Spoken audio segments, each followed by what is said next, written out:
The media gives us different views of what took place. You need to analyze it on your own, what you think took place, what the facts are, and what the truth is. Michael Jackson were what we call enablers. They had a lot to gain from him and a lot to lose from him. He was dependent and ruled by others, and that really contributed to his demise. He had ruthless people around him who found him to be extremely vulnerable. They're all sycophants. They're parasites, most of them financial parasites. He was surrounded by people who were just interested in how much money he can make for them. Michael would go from advisor to advisor, attorney to attorney. Is that he was missing his rehearsals. He could not rehearse. AEG announced that there was going to be a postponement. That's the fact. That's what was happening. What you see in the movie, I think, is not an accurate reflection of what really was taking place. I saw that movie, This Is It, and I saw how hard he was working and training, and he was phenomenal. But he was a fragile 135-pound man, and the pressure eventually, his heart just gave out. As a very wealthy man, he didn't have people around him that were helping him to protect his assets. In all this confusion, how is it humanly possible that he passed the physical for the AEG performance in London? One of the things that we all want to see is that physical examination. How in the world could it possibly be unless somebody had their eyes closed? As soon as I heard about the concerts, the 50 concerts, and his performing, I said, that's it. It's never going to happen. I don't think that Michael had the physical wherewithal to do 50 concert dates. And in fact, the people involved in negotiating said very clear he did not know that there was going to be 50 concert dates. He thought that it was going to be only 10.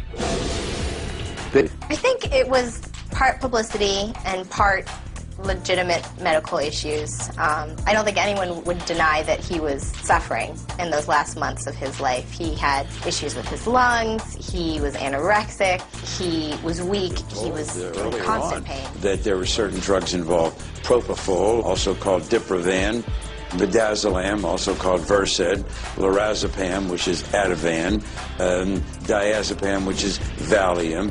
We knew that these drugs had been prescribed by Dr. Murray, by Dr. Klein, by Dr. Mesker, and who knows by what other people. The dosage that Conrad Murray says he gave Michael Jackson is not believable. This is how much propofol we use to put somebody to sleep.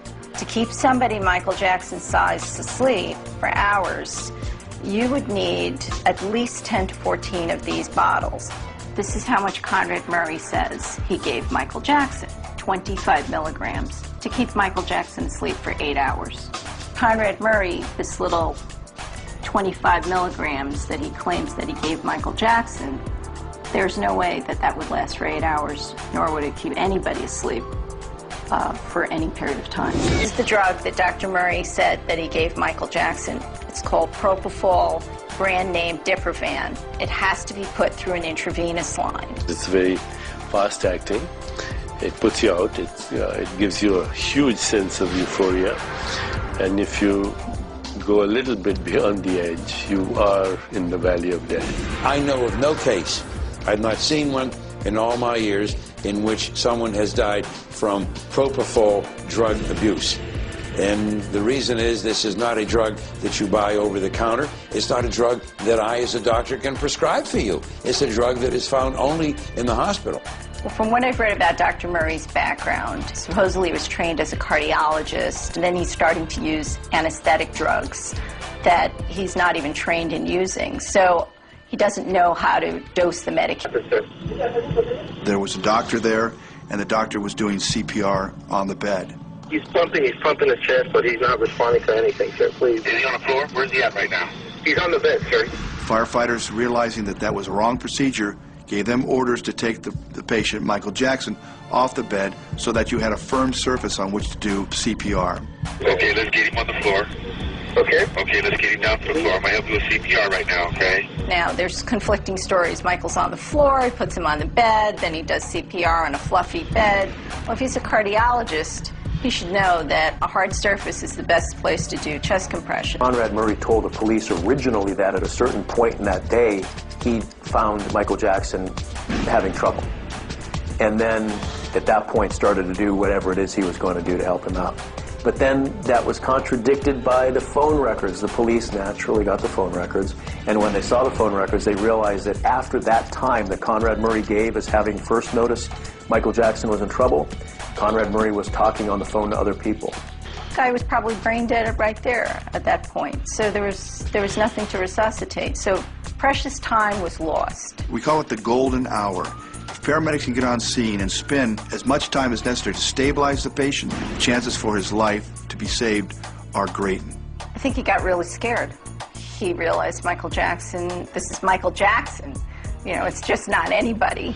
He's laying there, no pulse, unconscious. What is he going to do? It's a panic situation. He was there to take care of Michael Jackson as a physician. He had an ethical, moral, and professional responsibility, and he failed. He failed abysmally. He is a trained physician. You don't do something that you know is wrong, and you don't do it because the patient says, hey, doc, let me tell you, man, what really works for me. Someone initially said, listen, I'm not going to do this because this is not something that's even feasible in the home. The mere administration of propofol for sleep is way outside the standard of care. It's just not done. Anesthesia is not sleep. It's not the same. So you don't feel the same when you wake up. You don't feel rested. It's not a treatment for insomnia.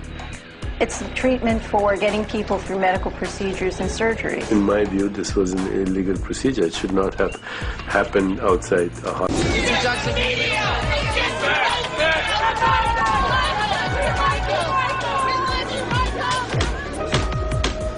From whence cometh the propofol? Who prescribed it? Who obtained it? And that's why I think that there are more people involved, and I believe that before this is all over, you will find other people being named. Conrad Murray left the premises for 4 hours to go see a call girl. That's called murder.